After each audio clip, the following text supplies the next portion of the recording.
istong nagwapuhon, wala gani ka-iskilan.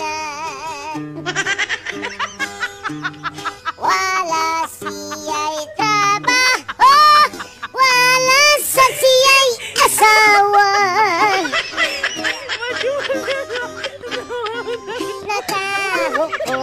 Nakahukom, manimpalat na lang siya. Nilarga sa Manila, sa Maynila, sa nilarga, na may putos ang iyang dala.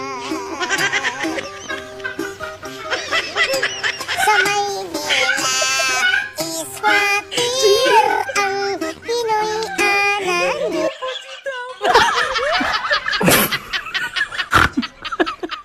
Wow.